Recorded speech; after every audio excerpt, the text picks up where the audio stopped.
জাহাজভর্তি ভয়ঙ্কর জলদস্যুদের নিয়ে মুম্বাই বন্দরে ভিড়ল ভারতীয় নৌসেনার জাহাজ আইএনএস কলকাতা।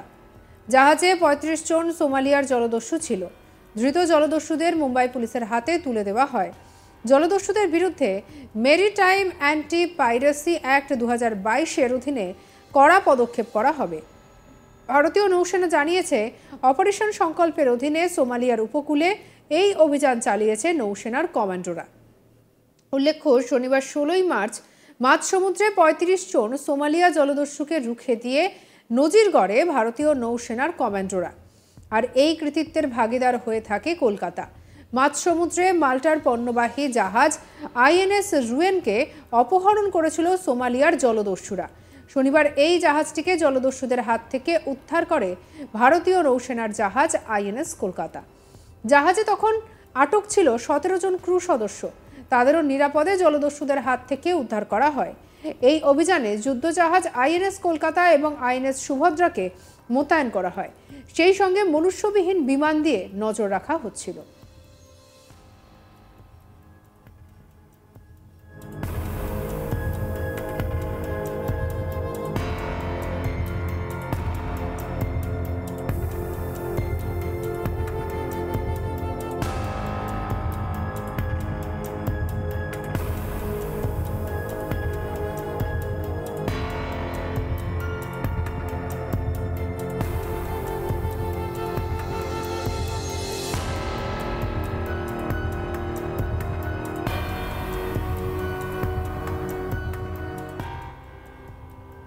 এরপরে মার্কোস কমান্ডোরা C-17 বিমান থেকে জলদস্যুপূর্ণ জাহাজে অবতরণ করেন।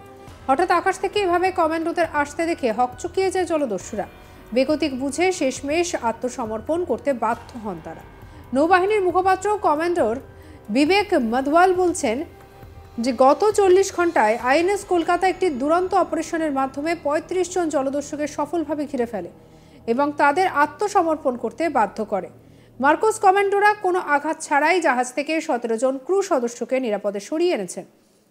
সোমালিয়ার পূর্ব উপকূলের সমুদ্র বাণিজ্যিক জাহাজে ছিনতাই খুবই সাধারণ একটি বিষয়, আর এই স্থান দিয়ে যাওয়ার সময় বাড়তি সতর্ক থাকতে হয় পণ্যবাহী জাহাজগুলিকে।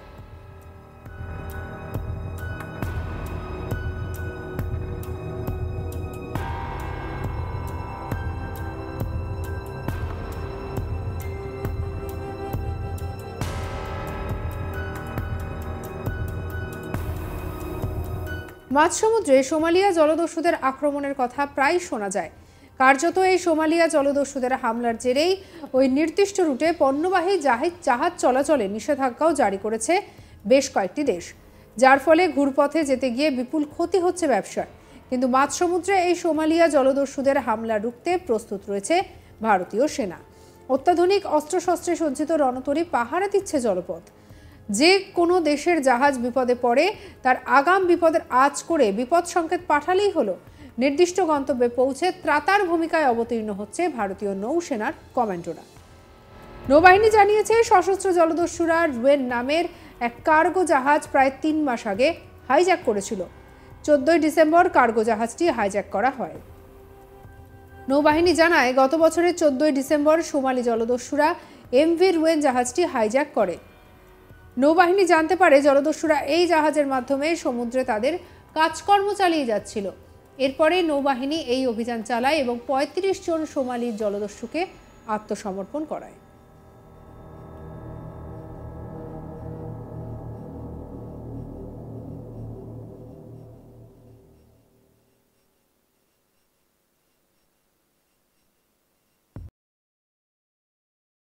এরপরে নৌবাহিনী এই অভিযান চালায় এবং ৩৫ জন সোমালি জলদস্যুকে আত্মসমর্পণ করে।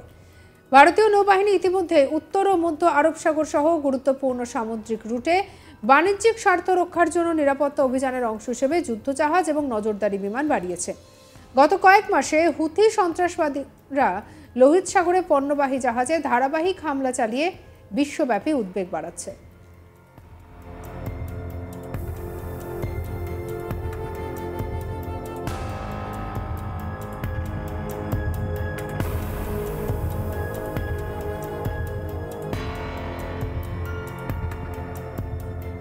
সঙ্গে রাখুন আজ তাক বাংলাকে। অন্যান্য খবর পরবর্তী আপডেটের জন্য লাইক, কমেন্ট, শেয়ার, সাবস্ক্রাইব করতে ভুলবেন না।